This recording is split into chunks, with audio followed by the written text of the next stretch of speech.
কাবি ভাইয়ের দাওয়াত, গুদরিপাড়া পাশের বাড়ি গোলাপি আপার কলার দোকান, জাউলাপাড়া ওসমান ভাইয়ের স্ত্রী, উত্তরপাড়া ময়নুলগাছুর রিপোর্ট। এখন শুনবেন বিস্তারিত। আমার নাম মোহাম্মদ রিমোট পাটোয়ারি। রাত ৩০টার খবর সরাসরি সম্প্রচারিত হচ্ছে নাদুরকুড়া শাকালু বাগান থেকে। পলেস্টার মুন্সির রিপোর্ট।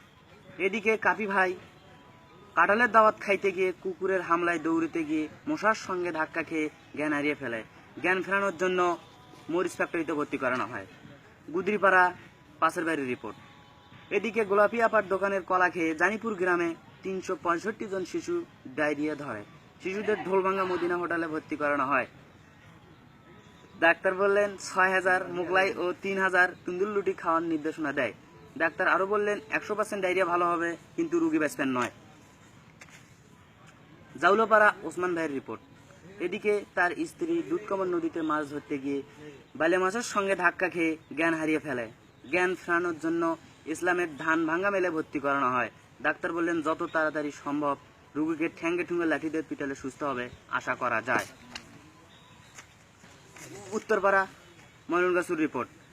এদিকে ময়নুলগাছু ৩০০ ভোটে জয়লাভ করেন। বিপক্ষ দল শাহ আলম ভোটে ডাউন হওয়ার কারণে দিনে ৩০ বার দাঁত লাগে ও ঘন্টায় ৫০ কিলোমিটার বেগে দৌড়ায়। রাত ৩০টার খবরে জানা যায় শাহ আলম ভাইকে শিলপাটার তল থেকে টেনিয়ে বের করা হয়। টেকসালাল আব্বাস উদ্দিনের রিপোর্ট। এদিকে আব্বাস ভাইয়ের বাড়ির পিছনে আলুর খনির সন্ধান পাওয়া যায়। এই আলু খাওয়ার কারণে ৩,০০০ কৃমির সংখ্যা বেশি দেখা দেয়। রপ্তানি করার জন্য গোয়ালপাড়া রপ্তানি করার জন্য চোখের ঘাটের ব্রিজের নিচে কোস্টা জাহাজ ঘষাঘষি করা চলিতেছে। পাঞ্জরা টানা সাদিকুল ভাইয়ের রিপোর্ট। এদিকে সাদিকুল ভাই ৩,০০০ কাঁঠাল খাওয়ার কারণে জানিপুর গ্রামে কাঁঠালের সংখ্যা কম দেখা দেয়। ৩ দিন পর এমন বাই ছাড়ে ৩,০০০ পাবলিকের কান ঠসা। নিকটবর্তী পাবলিক আহত ব্যক্তিদের পলাশবাড়ি আইসক্রিম ফ্যাক্টরিতে ভর্তি করানো হয়। রাত ৩০টার খবরে জানা যায় ৩ জন পাবলিক ইন্তেকাল করেছেন। ইন্দ্রানীলায় অনিলায় আব্বাস উদ্দিন। এদিকে ঢোলভাঙ্গা অগ্রণী ব্যাংকে জানালাতে মুরগি প্রবেশ করায়